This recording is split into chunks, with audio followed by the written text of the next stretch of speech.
today we're going to talk about the role of the consultant in rehabilitation medicine, and I'm very pleased to be able to say, next slide please, that I'm joined by four colleagues who are listed there. Julian Harris, who's actually a consultant in rehab medicine, but he's titled a physical medicine and rehab consultant because that's the new style of that at the BSRM, as it's been changed its name now. He also trained in Canada, where PMR is the way in which that's done. Ben Townsend, who's a partner at Stewarts. So good afternoon, Ben. Anna Watkiss, senior case manager and clinical lead psychologist, and Dr. Inam, who's a consultant in rehabilitation medicine down in Somerset, where we know a great deal about the paucity of rehabilitation expertise, but it's very thin on the ground. Can I just go to each of you just to sort of say good afternoon and introduce yourself, say a few words? Julian, perhaps you'd like to go first. You're on mute. That's me, yeah, sorry, struggling. Yeah, so I'm very grateful to Ed and others for having arranged this. I'm a consultant, as you say, in physical medicine and rehabilitation. I've been working with the BSRM to change the name in the UK to physical and rehabilitation medicine. And that would be to reflect the international nature of our specialty and our broad oversight. And if I can just say one thing about our specialty and what draws me to the specialty, and particularly draws me to work with NRC, is that we are probably the last group of generalists who are truly specialist generalists in the UK, as all of these silos of very narrow interest have evolved in the medical profession. Rehab medicine has remained broad, and so that I think we offer a unique insight into a number of different aspects of a very complex patient's case, who didn't just bang their head, but suffered internal organ injuries and broken bones and all those other things. So I think that's why sometimes I'm asked to offer an opinion on several other very complicated issues. And I think that makes us very special. That's great, Julian. Thank you for that. Ben, can I just come to you quickly? Introduce yourself. Yeah, sure. Ben Townsend, I'm a partner at Stewarts. I've worked in personal injury now for, good Lord, 28 years. And I've seen a lot of changes in that time. I'm very excited to talk about the subject today. We just got started before we started broadcasting, as it was, and I was sorry that we didn't get to continue straight away. I'm looking forward to getting going. All right, thanks, Ben. Anna, would you just say a few words of introduction, please? Yeah, hello. So I am a clinical lead of a case management company. My background is psychology. I'm a chartered psychologist, and I've been in case management for actually the same amount of time as Ben has been a solicitor. So 28 years I've been in case management. And be interesting to talk today. I've worked with a lot of rehab consultants in terms of many of them generally being an inpatient. So it'd be interesting to take the chat wider. Great, thanks, Anna. Inam, perhaps introduce yourself. Thank you. Sure, yes, name Inam. I am one of the rehab consultants here in the southwest, relatively nice part of the country. Obviously a bit biased, yes. So I've been here for about 25 years in Taunton. Yes, I think the specialty wise, certainly it's a kind of specialty which sometimes competes against the big hitters like cardiology and cancer and trauma, just as an overview, really. I think so it is, particularly training-wise, the updated curriculum, etc. It just shows that there are a lot of complexities involved in the training process as well. And it's one of the specialties where you always have to have an overview hat on all the time, every time. You can't let that go, because any sort of one thing in the loop can affect the next one. So I think so it would be good to have a bit of a discussion sort of in an overall context. Great, thanks, Sure. Inam. That's lovely. We're returning to the slides now. Thank you. Just to introduce myself, the number 28 has come up already twice. Well, funnily enough, I've been a consultant in rehab medicine for 28 years as well. So there we are, quite a lot of accumulated experience. And in fact, I'm currently clinical director of neuro rehab for the County of Somerset. So Inam is one of my colleagues down there. And obviously I have a role at NRC Medical Experts, and both Julian and Inam are my colleagues there with different hats on, actually. And importantly, Julian is very predominantly medical legal expert orientated, and Inam is very much more clinical service, clinical practice orientated. And those are two distinctions that will hopefully come up in the dialogue. Okay, next slide, please. Thank you. So I'm just going to move this dialogue box so I can see the slide I'm talking to. Okay, you know, I've only got half a dozen or so slides, and I don't want this to be my show. I want it to be the dialogue between the attendees and the experts here assembled. Rehabilitation medicine doctor's job is to provide intervention to patients with complex disabling conditions. And of course, you know, I know that 90% of the attendees today are personal injury solicitors, and therefore I expect that your client load is exactly this: people with complex disabling conditions, brain injury, spinal cord injury, and so on. And our focus lies in optimizing recovery following severe injuries and improving function, and thus facilitating participation in society for individuals. So this is where we're getting to those formal definitions of pathology, impairment, ability, participation, and quality of life. We, as rehab physicians, work across that whole piece, substantially in our particular organisation in neurological conditions, but as Julian's very well pointed out, this is physical medicine and rehabilitation, physical medicine incorporating other areas of pathology like amputee medicine, like musculoskeletal, and then the separate issue of spinal cord injury medicine, which has found a home of its own rather than being incorporated into neurological rehabilitation. There's a historical reason for that. Okay, next slide, please. So what I'm just going to give you a very quick summary of the roles that we have, and this is not invented from my head. I have drawn very heavily here on the training curriculum for rehabilitation medicine as developed by the Royal College of Physicians. And funnily enough, I thought these points were going to be broken into rather fewer per slide. But anyway, I hope you don't feel kind of overloaded, and please don't try and just read it all. So we have particular skills in the diagnosis, management, and prognostication of complex disabilities, and that is a very different thing from most doctors. Most doctors are orientated to a single pathological territory and will become extremely focused on that: cardiology, neurology, gastroenterology. And as Julian has already said, and it's an excellent phrase, we work as the expert generalists, and we are skilled at interpreting multiple symptoms and impairments in differing contexts, social and psychological. And this is really important. We operate in, you'll have heard the phrase, the biopsychosocial model: biological factors, psychological factors, and social factors, all influencing the extent to which an individual experiences the impact of impairment, the impact of the pathology that's caused the impairment.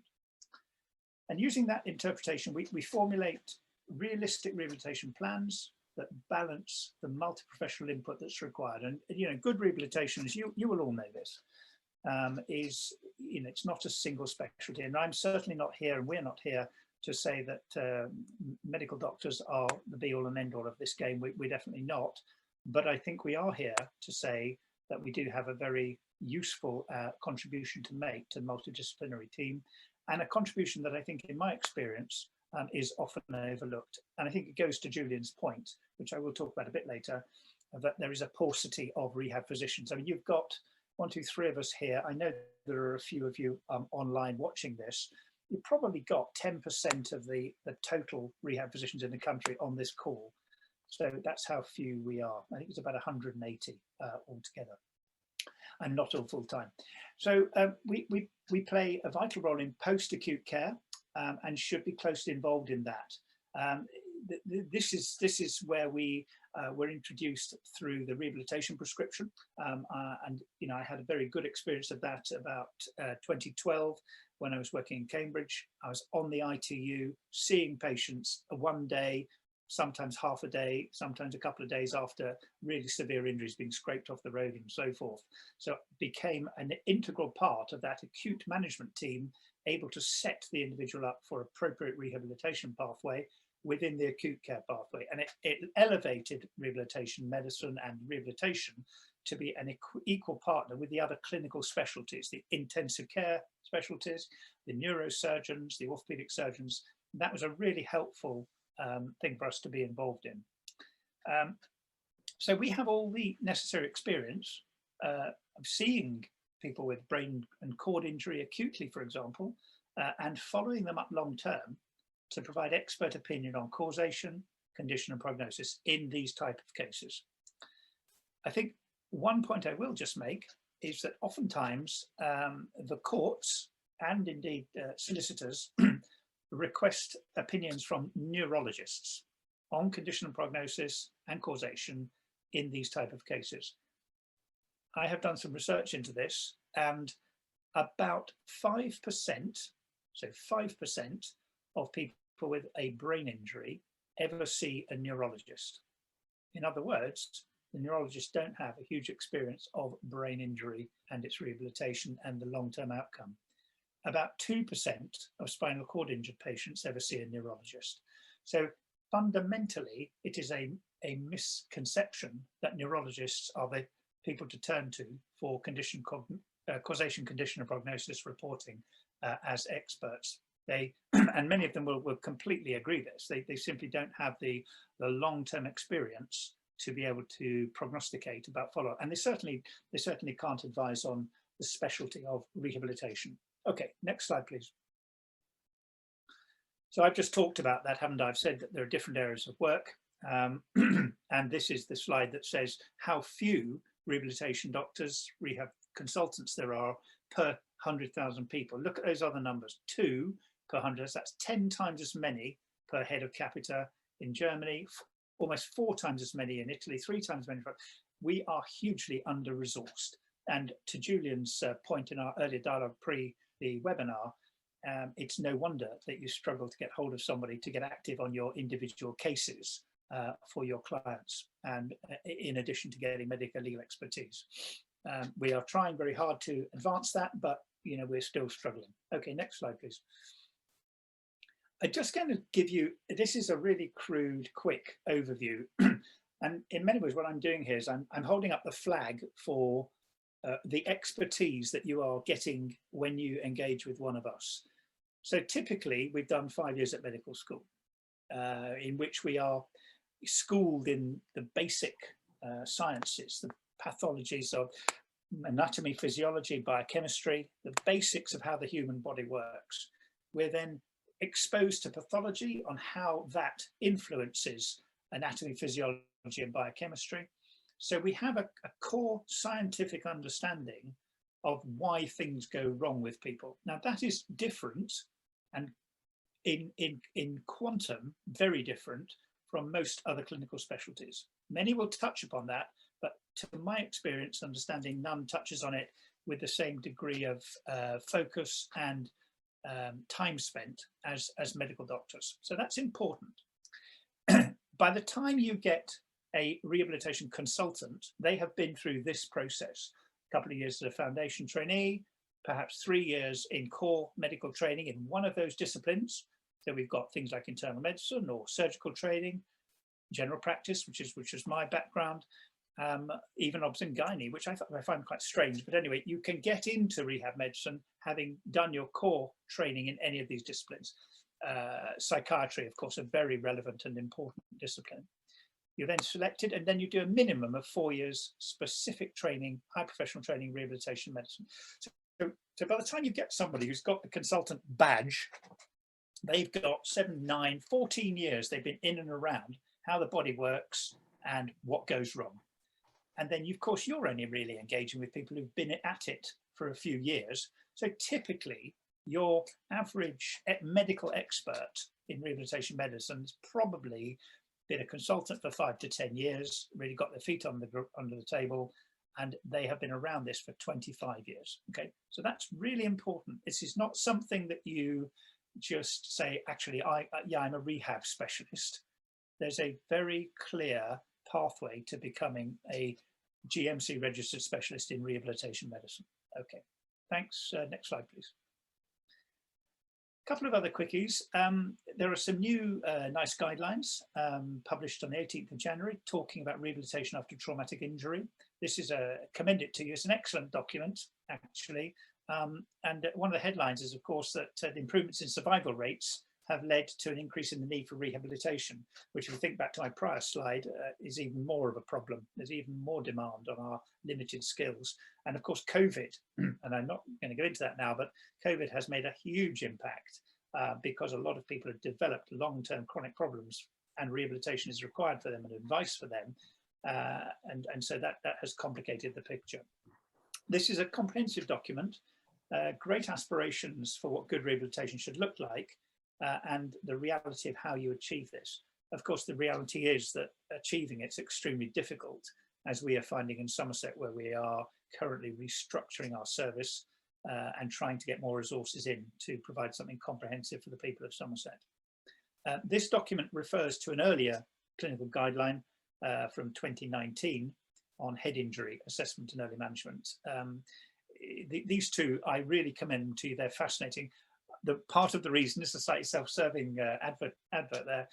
They are very clear about the contribution of medicine alongside the other professions, neuropsychology, clinical psychology, psychiatry, physio, OT, speech therapy, rehab assistant, nursing, all those things, very relevant, very important for a good, well-balanced team. Social work, of course, as well.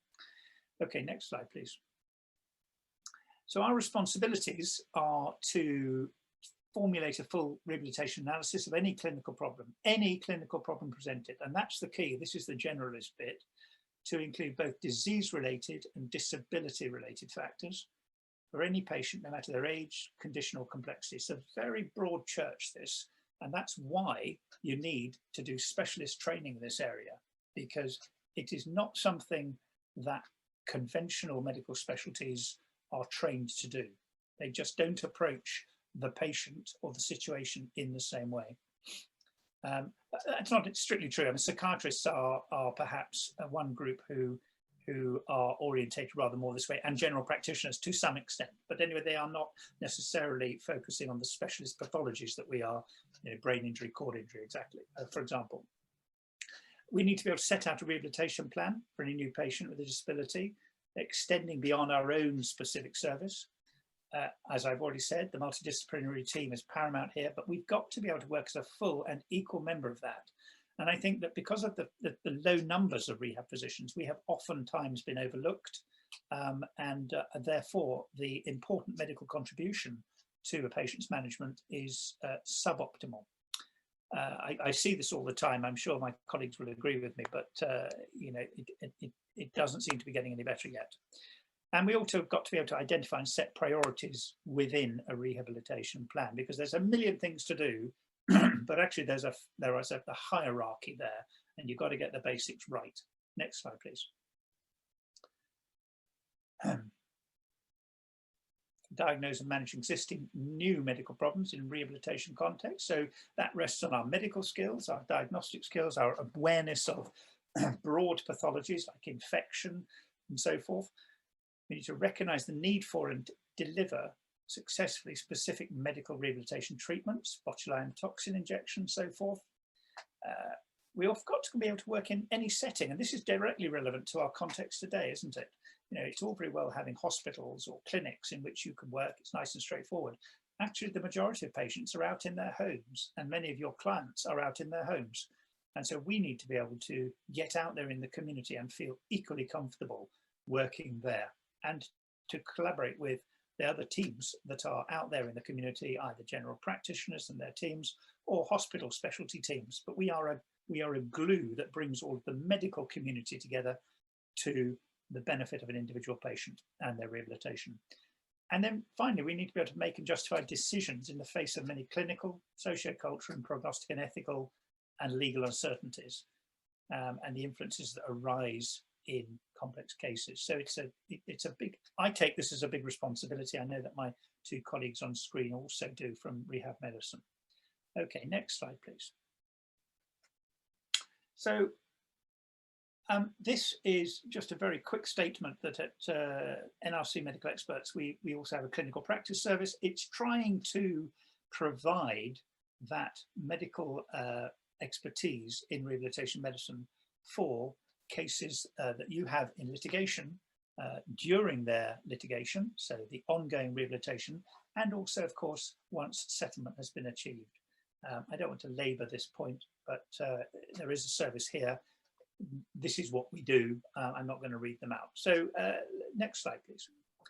So really, what I'd like you to do now is take part. Let us have some question and answers. Have your say through the chat dialogue, and I can then chair a discussion between my colleagues.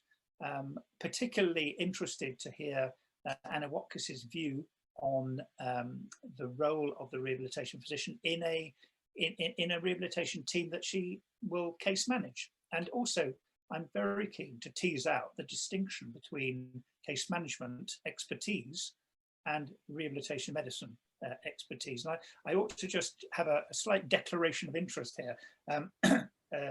Between 2001 and 2010, I built and ran a case management company called Kynexa. And so I'm not an entire novice in case management and what it is and what it isn't, but I don't want to give my views. I want to hear from an expert in case management, as I hope we all do. So there we are. Thank you very much. Any questions starting us off? Now, Kate, I can't see the dialogue box. What am I doing wrong? That's okay. We'll go to the panel first, Ed. We're just waiting for some questions to come in. All right, fine. We're waiting for some questions. So let's go to, well, Anna, would you like to kick us off? You know, I've talked a lot about my own professional angle. Would you like to give us your perspective on that from your long experience, 28 years, as I will remember forever, 28 years experience in and around clinical psychology and then latterly case management. Yeah, I should clarify. How is it for you? I should clarify to start with, I am not a chartered clinical psychologist, just so that you're aware of that, because I haven't practiced as a clinical psychologist. Okay. I think that the majority of my experience of working with rehab consultants has been where they have been in charge of a rehab unit. I'm actually just wondering, as we're talking, is that something that happens across the UK, or is that because I'm based in Edinburgh? So the Scottish brain injury rehab units generally have a rehab consultant who will run that unit, whether that's this, you know, some very well established units around the country, you know, in Edinburgh, in Dundee, over in Glasgow, and down in Ayrshire, where I know the rehab consultants working there. Is that, before I go any further, is that the case across England as well? Yeah. Well, look, I'm not going to give all the answers. Julian, why don't you chip in there, please? Julian's extremely experienced. I used to run the Frank Cooksey Rehabilitation Unit, which is the level 2A unit at King's College Hospital. And I had another gig at Guy's and St Thomas's in an outpatient capacity. But the answer to your question is that the rehab units in the UK, but particularly in England and Wales, are assigned a level on the basis of their complexity, both of provision and of patients. And it goes from level 1 through 2A, 2B, and then down to 3. To qualify for NHS England funding, because these are NHS England funded units, the specialist units, then the service has to meet a very particular service specification. It's about a page long, but it clearly specifies that the unit must be run by a consultant in rehabilitation medicine. Now, there are a couple of exceptions where a neuropsychologist has that role, but those are unusual. And they generally, in those circumstances, are supported by 2 or 3 other medical doctors on ward rounds, for example. But so now, to answer your question, yeah, a rehab medicine consultant has to be in that role. And trusts learn that to their cost. The rehab medicine consultant, for whatever reason, decides to set themselves up in private practice in Harley Street, because that unit then is no longer qualifies for the very large amount of money that the NHS England's funding provides. I mean, we all complain about it actually doesn't really cover the costs, but £700 per patient per day is quite a big sack of cash for a unit to lose if they can't retain their rehab medicine consultant. And thank you, Julian. That's really helpful. And of course, there's a very interesting point. And we've seen that actually happen in Somerset. It really does happen. So, Anna, to your point, yes, so rehab consultants are in the units, but many of us are also out in the community as well, or are involved in community services. I mean, Inam will probably be able to say something about that. Inam?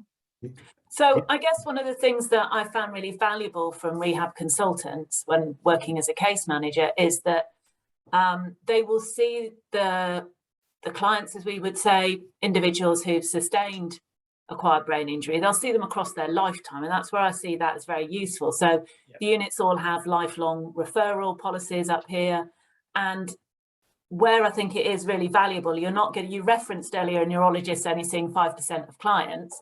I think that the other point to make about that is that they see them as inpatients. What's very valuable for a case management community team is having someone who does actually know long-term outcomes for people with brain injury. And of course, that's, I think, where, for me, one of the big values that a rehab consultant can add. Thank you for that, Anna. That's very helpful. Inam, would you like to just say a few words about that? Yes, that's right. I think so. This is the key point in the sense is of the transitioning from, say, like the inpatient rehab units into the community. I think so that's a very, very important point, because the real rehabilitation, to be honest, over long term, is carried out in the community. So obviously, post-trauma, post whatever the index event, that's obviously important. So there's everybody knows that really. The issue which a lot of people, including, for example, commissioners who are not able to pick out, is that what happens to these people, particularly the inverted commas walking wounded, who look all right, who are fine, but they're discharged, and this is quite a common story. This is a very, very common story. They're discharged after receiving the best treatment, which you can actually imagine. But when they're left in the community, there is no really definite concrete plan as to who does what are the goals, who will actually, who will help attain the patient, who will help the patient attain those goals. What is the comeback on it? What is the follow-up? How long does it go? I mean, so say like typical head injury, which is usually young people, for the next 50 years, they could be dependent for a very complex needs assessment. But that is where I'm going to just cut in on you there, and I did apologise for that in advance. So in my sharing role, and I'm just going to come in there because we've actually generating some questions now, and I know Ben's been silent so far, but we already have questions which are specifically for Ben. This one is a question for Ben. Do you, as solicitors, work with rehab consultants for your clients? Yes, I mean there's two roles here that are relevant. First of all, there's expert roles, providing expert evidence for the court, reporting upon our clients, providing condition and prognosis reports, providing evidence in court ultimately if the case goes to trial. The second role is having a rehab consultant on as part of the rehabilitation team around your client. And yes, that is something that we do, and we will work with rehabilitation consultants as part of the team around our clients. Well, just let me follow up on that. There's another question which has popped up. Am I supposed to say the names of the questioners? Is that appropriate or not? You, Ed. Yeah. What? Up to me. You can Okay. go for Claire it. Howard. Claire Howard has put this one. The other one was anonymous attendee. In a civil claim, as rehab consultants are so few, would you say it's better to have a medico-legal expert or rehab consultant as part of the treating team? So I think, sorry, let me just interpret that question. I think what we're saying there is you've got rehab consultants. Do you want them to be the medico-legal expert as well, or just on the treating team? Yeah, can I jump in on that? Yeah, please. Yeah, my view is you should keep them separate. I appreciate there are limitations with numbers of the consultants, but you want to have that separation for a number of reasons. First of all, you want that separation because you want the rehabilitation consultant involved with the rehabilitation team to have the ability to focus in on only being involved for that patient's medical needs. You don't want them to be distracted by having other concerns about reporting to the court. You also want the benefit of having two consultants if you can get them onto your case, because if you've got, frankly, an expert involved in your case and a rehabilitation consultant involved in your case, and they are both of the same opinion about your particular client, that's giving you extra emphasis for what you're doing. It helps you justifying what you're doing to the court and to the defendants. Thanks, Ben. That's really helpful. So there are a few more questions coming up now. Let me just rattle through a few. There's many cases don't have a lead consultant, but have a robust MDT. What difference does the consultant make to that existing team? My goodness, that's a barn door. Yeah. Julian, let's hear what you think about that, please. I fly frequently, and I feel very safe at 30,000 feet, knowing that autopilot and current technology is extraordinarily reliable. But at takeoff and landing, I'm reassured that there's a person sitting there with a hat holding onto a joystick should things go sadly wrong. And I think that is the very minimum role that a rehab medicine consultant has, is at the initiation of a complicated medical case, which may or may not involve multidisciplinary rehabilitation. And at that stage, a number of investigations and further assessments might be required. And the decisions about those kinds of investigations and things can only be made by a medical doctor. Sorry, that's the way I think that's an excellent and point. At the end of a client, or when things go sadly wrong, when one of the engines blows, when you hit a flock of birds, it's reassuring to know there's someone who can turn off the autopilot and jump back into the seat and say, no, we really have to do this, this, and this. And you have to have a person who has, and this is again, the world is an unfair place, but the reality is that sometimes consultants will only talk to other consultants. And you have a consultant who can pick up the phone and make arrangements for further urgent investigations or an admission or a change in medications. And that can only often be done urgently by a consultant. So I think that is one role. That's the very minimum role that the consultant has. Now, because we're so good at getting on with people, we have much better things to do with that time as well. Because we can coordinate this great team and make sure that everyone's getting along well together and they're working towards goal-driven and time-delineated objectives. Great. That's another role as well. And I think that can be done very well by other people too.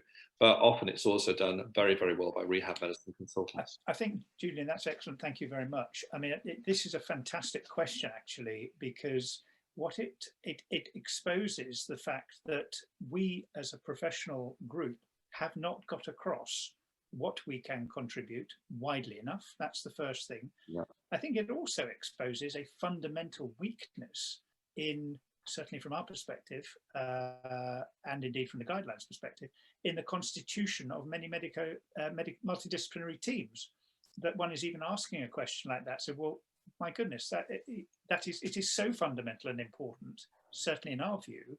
It's extraordinary that our world of case management and multidisciplinary rehabilitation teams on these complex cases is operating at all without medical involvement of this type. So I think that's a really important point. Let me just, there's a very good question here, which perhaps Inam, you can pick up. Just before we move on, I know that Dr. Mhai had his hand up just on that last point. Sorry. Inam, did you want to say something about that last point? Yeah, that's right. I just wanted to sort of add just a couple of points. For example, I fully, I mean, obviously I work with MDTs, but I'm coming in from a very clinical angle, mind you, not at all medical legal. Just an answer to that question. I respect the robustness of the MDT, but my sort of my point is that I would imagine, having worked with MDTs for a number of years, that everybody is coming from their own disciplines, the expertise of their own disciplines. The fundamental difference is if you have a rehab consultant, they will be able to take an overview of any other factors involved, i.e., for example, a medication review might be needed. Yeah. You never know. I mean, all of us have come across where we have looked up patients' medication and have asked them, when did you last see the GP for a proper medication review? And a lot of the time, the answer has been that, well, it's a repeat for the last 6 years. Yeah, I'm going to come in there, Inam, because I can see Anna nodding, and I think it's terribly important that we take a view from a very experienced case manager on this. So that's one. And Anna, before you go into this, I want to just feed in the next question, which you can also answer perhaps for us or discuss. How does the rehab consultant slot into a case management led case if it's already going? Now, that's a question I know that Inam can deal with, because I know he's done exactly that, but it's a question perhaps you can respond to. I know that many of these cases are already running. And the question is, if you've got a new resource, how do you get it in? How does it integrate? What does it feel like? Okay, well, going back to the first question first, if you like, in terms of the value of the rehab consultant into the case management team, I think it's really just repeating what the guys have said. You know, one of the points is where there are particular medical issues that need to be managed for that client. I think there's particular strengths there from having your rehab consultant involved, as they say. They are a rehabilitation generalist, so it is that view across the whole of the rehab and looking at all of the areas, which again is something that a case manager will do in terms of overseeing that. But I think it's very much, you know, you have the input from the medical perspective there for the rehab, and I think that's really valuable. Also, in terms of slotting into a package as it's running, I think if you don't have the rehab consultant involved at one point, and I don't think every team needs one, I think it is different clients that will benefit. I don't think every single team that would have an MDT needs a rehab consultant in it. Sorry, there are very specific value to be added by involving a rehab consultant, but as I said, just don't. So where you have a package running, where you have an MDT, there is very often then a particular need where you go, actually what we really need here to clarify a particular issue, goals, or around maybe even, as we're saying, some of the medical matters, if there are elements of prosthetics to be involved, or pain or spasticity, those are real areas where it's invaluable to have that input. Sorry, Anna, just to pick up on that, and so many of the very complex cases, of course, do have many of those issues. And I completely agree with you. I don't know if my colleagues will say this, but of course, not every case needs to have a rehab physician in it all the time. But I think having access to, as required, can be extremely useful. It's a complexity-dependent situation. Can I just feed you another question, Anna, while you're on? There's one here that says, can Ben and/or Anna comment on the importance of a rehabilitation prescription for a patient at the acute stage? Now, I don't know whether you can comment on that, but I know that certainly we can if you don't feel you want to. Ben, go for it. Yeah, okay.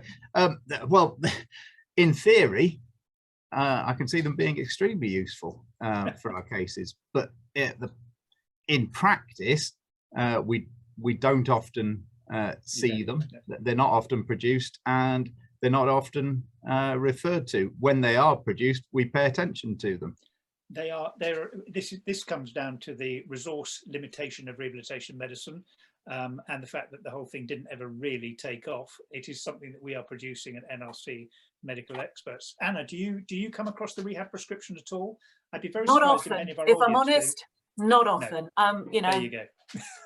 Okay, I think that answers that particular question. There's no point banging on. It's a huge opportunity to get rehabilitation on the right course from the earliest moment, and I think we must try and seize that.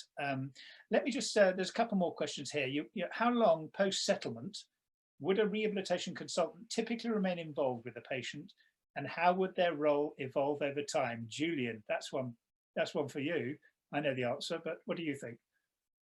You're on mute. Just a couple of things, I think, to set the stage for this one. Yeah. I think we need to be clear in this discussion as we go forward whether we're discussing a rehabilitation medicine consultant who's been appointed as part of, for example, an interim settlement and to participate with a privately appointed team of therapists and possibly other consultants, or whether we're looking at a rehabilitation medicine consultant need which is identified in the course of assessments, and then the patient is then referred back to the NHS to have regular reviews from a rehabilitation medicine consultant as part of tertiary care NHS facility. Now they're both rehab medicine consultants. They're both probably the same people in many geographies, but the resource availability is very different in both instances. You can see me next Thursday, but you can see the NHS medicine rehab medicine consultant in about 18 months' time. That's where the difference lies. So let's assume then that we're talking about, just in principle, does a patient have access to a rehab medicine consultant through the NHS? I think that's the first question I generally ask. I think it's important when I've written a report on a patient, and so I've reviewed their progress, I've written a condition and prognosis report for the court, essentially, that if I feel that it's urgently needed that they have a rehab medicine consultant, I say as much in my report. And then I might articulate that separately in a phone call or even a letter to the lawyer saying you really should get this guy every 6 months to be seen by a rehab medicine consultant, especially spinal injury patients, to use that a good example. Because if they're not, if they're only being seen by their orthopedic surgeon or by their spinal surgeon, then they're not well served for the reasons that you touched upon earlier. But the bigger question I think we need to ask is, if a patient is to be seen by a rehab medicine consultant in the NHS, and that if that availability is there, for example, if a rehab medicine consultant completed a rehab prescription on their discharge from the tertiary care hospital, and that rehab medicine consultant has seen them since in follow-up, say a few weeks after they were discharged, and that's the right thing to do, and if that has actually happened, then my advice would be, you've got to get in touch with that service and make sure that patient is always followed up by that service, that they're not promised a follow-up that never happens. They're not dropped, they don't move away and no one chases up after them. No, I'll add something to this discussion that is, in my view, a central value of NHS rehab medicine consultancy services, and that is communication, access to the patient's records.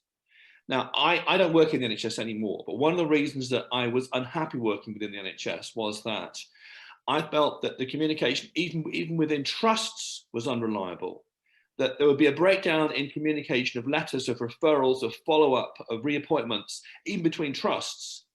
Now, that is improving, and I think people are being seen more robustly now. I think maybe one thing that came from COVID is we are now getting better at communicating with people in the community. Great. Julian, but let me come in there, Julian. A couple of points you made there fantastically well. The issue of communication, certainly the rehabilitation prescription was intended to be a document that transcended organizational boundaries rather. It moved with the patient. It should have been the main reference document, and it just never happened. So that your point about communication and connection with the medical record is absolutely right. I don't know, Inam, do you agree with that? Yes, I think that the rehabilitation prescription has been really an ongoing topic with many trusts across the UK, in fact, and it really hasn't taken off as it should have. It is essentially, there are training issues, there are resources issues, there are handing over issues, there are logistical issues, and it's very, very common that a rehab prescription is filled out, say, from a tertiary center. When you try to pick up what goals were attained about 8 months down the line in the clinic, there is no communication. You actually don't know who was involved and which goals were attained because you don't get the feedback. So I think that the rehab prescription, if it's to be implemented, it would have to be done by a real vigor, in the sense that somebody takes it on and follows it down to the line, really. I don't think so. You can literally say, okay, we filled out the rehab prescription and here you go. It hasn't worked. It hasn't worked actually. So far. No, it hasn't worked. Absolutely not. Yeah. Let me just, there's a couple more questions here. One of these makes me smile, I'm afraid. Does everyone that has suffered a major trauma receive input and treatment from a rehab consultant? Well, I'll tell you what, I almost don't know where to go with this question. I'm going to ask Ben from his experience in the medical legal field. What's your sense, Ben? No, absolutely not. No, that's the right answer, by the way. Yeah. I can say both as a solicitor specialising in brain and spinal cord injury, and as somebody who has involvement with their local Headway group, the charity for brain injury survivors, for those who aren't familiar with it, that there's an awful lot of people who have survived brain injury who never get anywhere near a rehab consultant. Thank you. Anna, have you got a comment on that from your long experience in case management? It's just the same, really. Yeah, it's so not everyone does. So that's the point. We have a responsibility as a small group of medical specialists to find more efficient ways of delivering what we think we can deliver, and to be energetic about that. And that's partly why we're having this conversation today. Let me. There's another question here.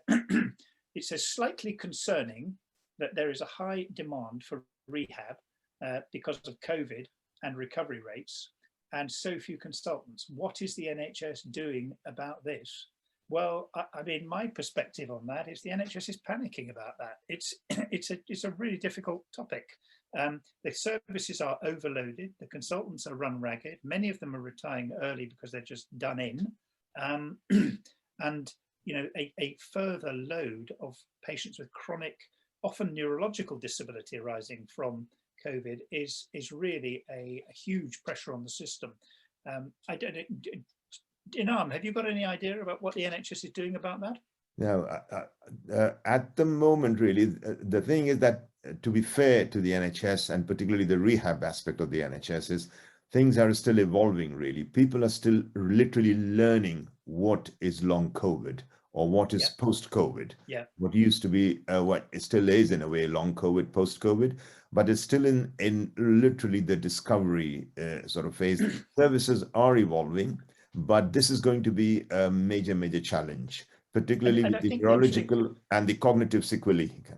Sorry, apologies for appearing to butt in, but this is, I'm trying to share it. And there's a slight delay on the line, so it makes it seem a bit staccato. I think that's absolutely right. We are still learning about it, but you know, we have a whole raft of different conditions that are pressuring the rehabilitation services, the neurological rehabilitation services, functional medical disorders, for example. And you know, long COVID, of course, has significant pathological basis, but that is just another pressure on top of it. I think the NHS is trying its damnedest to do something constructive about that, but it's a very difficult area. There's a very good point here. Says, hang on, I'll have a drink. It says, for those consultant rehab experts who are instructed in medical legal matters, what info do you like to see from the solicitor in order to provide a comprehensive opinion? May I just offer a view on that? Actually, I don't need very much, not really, because you're asking me for an opinion. I'm quite used to going and seeing patients without any real preparation, without any background information, access to whatever records might be available.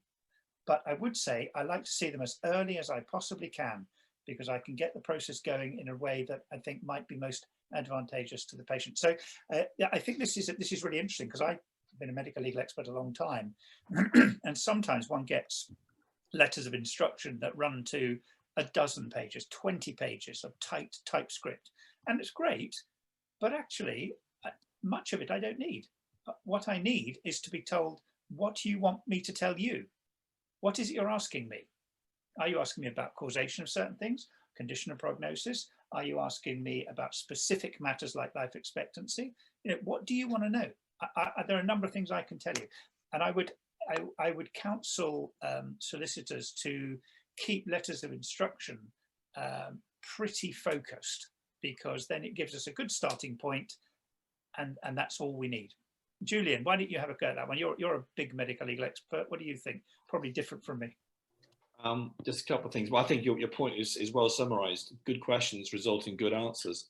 If I demand particularly succinct bullet point questions, it demands of the referrer, of the lawyer, the time, the thought to put into that question, and so I then respect that I have been given a due consideration, and I'll put more effort and more thought into my answers. That's quite straightforward. It doesn't have to run several pages, but as long as the questions are very clear and succinct, then you'll get good answers from us. Yeah. I want to go back to a couple of small things that were touched upon before.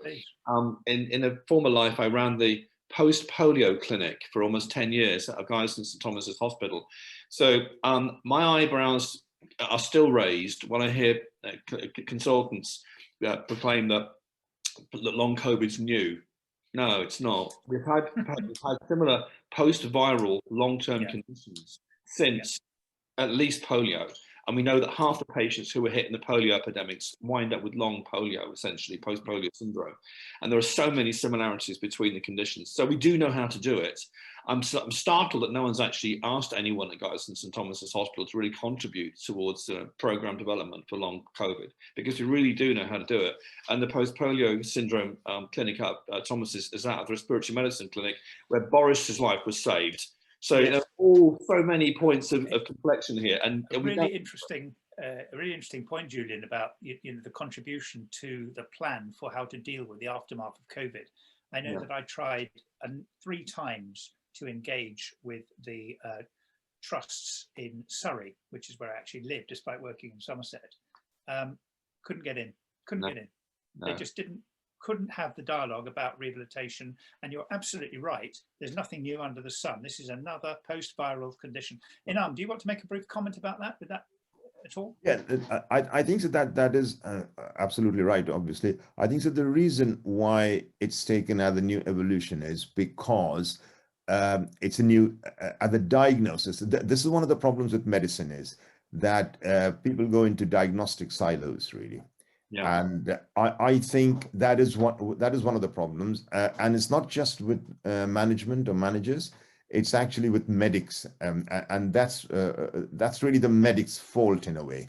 And that's really interesting, because what we've been talking about is as being generalists, the specialist generalist, and so we are the ideal group of medical doctors to take these conditions on, because actually we're not in silos. I think that's really, so that's a great point enough. Thank you. Sorry to have interrupted you again, but can I just say, well made. I mean, we in our specialty, we don't preoccupy ourselves with the minutiae of the diagnostic subdivisions. We just don't do it. It's not important to us. If we are still curious about a particular subclassification of that diagnosis, then I'll bring a neurologist into the room, and I'll sit there quiet and listen to the neurologist, and I'll try to understand what they're saying. But I'll swear to you that long after that neurologist has gone, the patient is still sitting in the room, none the wiser, asking me the next most important question: well, now what? Yeah. Diagnosis, but now what do I do with my life? That was a 5-minute consultation, very valuable to you maybe, but not to me as the patient. I've got 50 years to live with this. What does it mean? That's a great point. Julian, thank you. There's a question here by an anonymous attendee. It says, as a group of experts, what are your thoughts on the future of rehabilitation services? Are they improving? My goodness. I mean, what I'm going to do is I'm going to ask Anna there, because we can bang on as physicians. Anna, what's your perspective on that one? Well, I guess I would know more about community rehabilitation services. Which is where most patients are. Yeah, I've got a soapbox about that, but I won't get on it just now. Well, if you want to, you've only got 5 minutes, but go for it. No, I guess I can't say they particularly are, because they're so strapped. Waiting list times are so lengthy. It's incredibly difficult to get the resources. And you know, it's not that there aren't the skilled professionals there, that absolutely are. If you can get them, then you know you can get fantastic services. So it's not the quality of what's available, it's literally what is available, resourcing. May I just tell you a half a minute story about what happened in Somerset about 15 years ago. we had a dedicated 24-bedded inpatient neurological rehabilitation unit. It was shut and demolished as part of financial saving strategy, and a car park was built over it. The patients were put into an acute ward alongside neurology patients with half the number of beds. It was a total Horlicks. I went there, and with Inam, we persuaded the trust that this was completely inappropriate, and we removed the patients out to a community hospital, which has got actually the best views any patient could possibly have in the NHS, views of the Quantock Hills. And I'm painting a rather romantic picture there, but it's that kind of thing that has happened to rehabilitation services, which appalls me, and I think is reflected in what Anna says. You know, there are people out there who can do this work, but the system will sometimes just cut a swathe across it because it doesn't see it as a priority. The priority is, you know, heart attacks, cancers, stroke. Okay, that's great, and that is a priority, but my goodness, if you're saving the lives of people, surely you want to ensure they have the optimum quality of life that follows thereafter and the maximum participation in society and maximize their abilities. That's what rehabilitation medicine does. Now, we're getting 1727. What I'm going to do, we haven't got any more questions. We've got Ed, we've got one more question.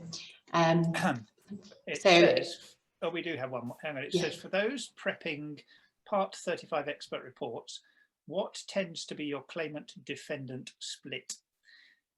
My goodness, that's a very specific question. I mean, I'm not sure we can really answer that. We've only got we've got two medical legal experts here who do that work, Julian and me. Inam doesn't do that work. I mean, my claimant defendant split has been about 90% claimant, 10% defendant, and that's not through any particular prejudice. It's simply those are the instructions I get. But what I would say is that our responsibility, and I take this incredibly seriously, and I know Julian does and Inam does, is to provide an independent view for the court. Because if you do anything other, if you allow yourself to be persuaded either by the claimant solicitor and their team or the defendant solicitor and their team, it just doesn't stand up, because ultimately you end up in the court of your opposite number. So Julian would be on the side for the defense, me on, and it's patently obvious that you're not doing the right thing. So that's my particular split, but I'm happy to see anybody anytime. Julian, do you want to give a view on that? I'm about 80, 10, 10, as in 80 yep. Litigants, about 10% defendant, and about 10%. Occasionally we're joint appointed, so I'm appointed on both sides. Those are interesting. Yep. Can I just come in on? Do Ben, go on then. Sorry, I was just going to say, I wouldn't get terribly hung up about an expert who's instructed more often on the claimant side than the defendant side. It doesn't, to my mind, it doesn't mean that that particular expert is perceived as being claimant minded. The fact of the matter is defendants don't instruct experts as often as claimants do. And so experts are going to be instructed more often by claimants than defendants. I'm really sure a big piece of learning that is. Know from you that actually is the case, but I kind of figured it out over the past couple of years that that's probably where this is. And so it's not down to it. Back to Ed's point about being entirely impartial and trying to be utterly fair in our reports. One of the very first things I say to all of my clients, even before I take off my coat, is I'm going to write an impartial report. If the people who appointed me don't like it, they won't submit it, but I won't change it. And the day I submit a biased report is the last day of my career. Yeah, absolutely right. And Ben, thank you so much for that piece of perspective. That, I mean, if any of us have got a takeaway from this meeting, that is my takeaway. That's absolutely brilliant. So look, we've reached 5:30. I think we need to bring the discussion to a conclusion. So I just want to say a great thank you to Anna, to Ben, to Julian and to Inam for taking part. And another thank you to all of you for listening, and I hope taking away some useful messages and for your questions, which have been insightful and interesting. I hope our answers have been helpful. Please do feel free to communicate with us subsequently. And otherwise, I wish you all a good evening. Thank you very much and good night.